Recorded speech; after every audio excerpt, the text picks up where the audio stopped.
तो बच्चों हमने देख लिया है, थोड़ा वीडियो ठीक ही आ रहा है, थोड़ा सा किनारे यहाँ पे थोड़ी दिक्कत हो रही थी और आवाज़ भी ठीक ही आ रही थी। तो चलिए आगे चलते हैं। हम प्रैक्टिकल ऑर्गेनिक केमिस्ट्री हम पढ़ रहे थे, उसमें अभी हम जो डिस्कस करेंगे बच्चों वो है टेस्ट ऑफ हैलो एल्केन्स। ठीक है, हैलो एल्केन्स को और क्या बोलते हैं? एल्काइल हैलाइड्स, है ना, एल्काइल हैलाइड्स। अभी थोड़ी मेरी तबीयत ठीक नहीं है, खांसी बहुत आ रही है। तो ये RX है, इनका बहुत ही सिंपल टेस्ट होता है। किसी भी एल्काइल हैलाइड को आप ले लीजिए RX को, और उसको सिल्वर नाइट्रेट के साथ AgNO3 सॉल्यूशन के साथ रिएक्शन करा दीजिए। तो आप जानते हैं कि यक्स इसमें क्या क्या हो सकता है? Fluorine, chlorine, bromine, iodine. ठीक है, उसमें भी फ्लोरीन नहीं होता जनरली, क्लोरीन, ब्रोमीन, आयोडीन होता है। ठीक है, तो सिल्वर नाइट्रेट के साथ जब आप रिएक्शन कराएंगे तो ये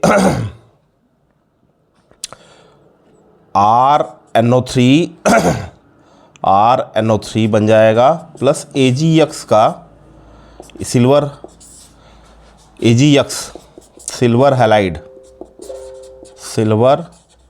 हैलाइड का PPT आएगा बच्चों ना, प्रेसिपिटेट। अब अगर आपका ये एल्काइल क्लोराइड है तो कौन सी PPT आएगी? सिल्वर क्लोराइड की। ये कैसी होती है? वाइट कलर की होती है। अगर आपका एल्काइल ब्रोमाइड है तो AgBr का प्रेसिपिटेट आएगा। ये कैसा होता है? पेल येलो, मतलब हल्का पीला। अगर आपका RI है तो ये AgI आएगा जो कि येलो कलर का होगा। ठीक है, तो इस तरीके से आप पता लगा लेंगे कि जो एल्काइल हैलाइड है वो आपका कौन सा है, एल्काइल क्लोराइड है, ब्रोमाइड है या फिर आयोडाइड। तो ये हो गया हैलो एल्केन्स का। इसके बाद जो टेस्ट हमको देखना है बच्चों वो है एल्कोहल का टेस्ट ऑफ एल्कोहल। ठीक है, एल्कोहल का फंक्शनल ग्रुप ROH है ना। तो इसका जो सबसे बढ़िया टेस्ट होता है वो होता है, इसमें कई टेस्ट आते हैं, एल्कोहल में कई टेस्ट आते हैं। तो इसमें हम एक टेस्ट पढ़ते हैं सबसे पहले, तो लूकास टेस्ट क्या होता है ना, लूकास टेस्ट। ठीक है, लूकास टेस्ट क्या होता है आप उसको देख लीजिए, आपको मैं पढ़ाया हूँ चूँकि, लेकिन फिर से देख लीजिए। लूकास रिएजेंट होता है एक, लूकास रिएजेंट। ये क्या होता है? क्या बोलते हैं उसको? HCl plus ZnCl2। ठीक है, ये ZnCl2 कैसा होता है? एनहाइड्रस। एनहाइड्रस का मतलब इसमें वाटर का कंटेंट नहीं होता। Hydrochloric acid with anhydrous zinc chloride, इसी को हम बोलते हैं लूकास रिएजेंट, है ना। अब लूकास रिएजेंट का यूज क्या होता है बच्चों? तो सिंपल सी बात है, ये जो टेस्ट होता है लूकास टेस्ट, ये used in differentiation between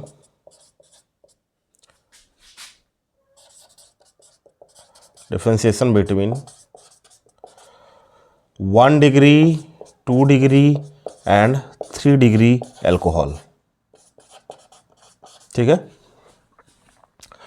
1 degree, 2 degree, 3 degree alcohol के बीच में डिफ्रेंशिएट करने के लिए ये जो है टेस्ट यूज किया जाता है।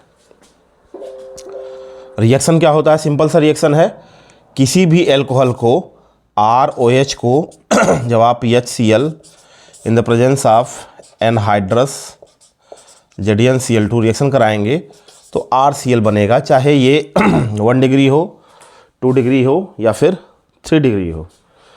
RCl मतलब हैलो एल्केन बनेगा ना, हैलो एल्केन। ठीक है बच्चों। तो ये हैलो एल्केन जो बनता है इसके बनने की रेट अलग अलग होती है। 1 डिग्री के लिए साथ अलग होती है, 2 डिग्री के लिए अलग, 3 डिग्री के लिए। मैंने आपको बताया है कि यह है कौन सा रिएक्शन, ये एक्चुअली आपका न्यूक्लियोफिलिक सब्स्टिट्यूशन रिएक्शन है ना। ये H प्लस इस OH के साथ अटैच होगा, ये OH इस H प्लस को लेगा और वाटर के रूप में बाहर निकलेगा, Cl माइनस इस पे अटैक करेगा। कौन सा न्यूक्लियोफिलिक सब्स्टिट्यूशन होगा आप समझ सकते हैं, इसमें SN1 रिएक्शन होगा ना, कार्बोकेटायन बनेगा। तो कार्बोकेटायन जो होता है वो 3 डिग्री का कार्बोकेटायन सबसे ज़्यादा स्टेबल होता है। तो 3 डिग्री का कार्बोकेटायन अगर सबसे ज़्यादा स्टेबल है तो 3 डिग्री का कार्बोकेटायन जहाँ पे भी बनेगा उसमें रिएक्शन की रेट भी सबसे ज़्यादा होगी। इसलिए 3 डिग्री एल्कोहल अगर आप लेते हैं, जैसे मान लीजिए RCr(OH) plus HCl in the presence of anhydrous zinc chloride, तो इसमें क्या बन जाएगा RCr और यहाँ पे Cl आ जाएगा। बनेगा सब में वही, मतलब हैलो एल्केन ही बनेगा। इसमें प्राइमरी और सेकेंडरी वाले में सेकेंडरी, टर्सरी वाले में टर्सरी। इनकी रिएक्शन की रेट्स अलग होती है। अगर 3 डिग्री एल्कोहल है, जैसा कि आप देख रहे हैं 3 डिग्री एल्कोहल है, तो ये वाइट, ये जो हैलो एल्केन है ये वाइट टर्बिडिटी मतलब झाग जैसा निकलता है सफ़ेद रंग का, ठीक है। Immediate formation of white turbidity, तुरंत जो है वाइट टर्बिडिटी बन जाती है तुरंत, जैसे ही आपने रिएक्शन कराया HCl एनहाइड्रस जिंक क्लोराइड डाला आपने, तुरंत जो है वाइट टर्बिडिटी आ जाती है। 2 डिग्री एल्कोहल है, 2 डिग्री एल्कोहल, तो ये वाइट टर्बिडिटी जो है इन फ्यू मिनट्स आती है, इन फ्यू मिनट्स, कुछ टाइम लगता है ना। और 1 डिग्री एल्कोहल का रिएक्शन का रेट जो है इतना धीमा होता है कि no white turbidity at room temperature. Room temperature पे वाइट टर्बिडिटी नहीं आती, मतलब रूम टेम्परेचर पे 1 डिग्री एल्कोहल जो है लुकास रिएजेंट के साथ रिएक्ट करता ही नहीं है। तो इस तरीके से आप 1 डिग्री, 2 डिग्री, 3 डिग्री एल्कोहल में डिफ्रेंशिएशन करना आसानी से सीख सकते हैं। तो ये लुकास टेस्ट मैंने आपको बताया हुआ है ना। तो यहाँ पे हैलो एल्केन का हो गया और ये हो गया लुकास टेस्ट एल्कोहल का। इसको आप चाहे तो स्क्रीनशॉट ले सकते हैं, ले लीजिए, ठीक है। तो अभी थोड़ी देर के लिए हम इस पे एक बार फिर से रोकते हैं, क्योंकि अभी क्या है, अभी शुरुआत हम कर रहे हैं बच्चों, तो थोड़ा 1-2 बार हम सेटिंग करने के लिए अपने वीडियोस का थोड़ा सा टेस्टिंग करेंगे ना, तो इसलिए रोक रहे हैं बार बार। नहीं तो अगर सही हो जाएगा तो फिर लगातार पढ़ाना शुरू कर देंगे, हमको पता चल जाएगा कहाँ पे सेट करना है कैमरा वगैरह सब। ओके, तो आप स्क्रीनशॉट ले सकते हैं या लिख सकते हैं।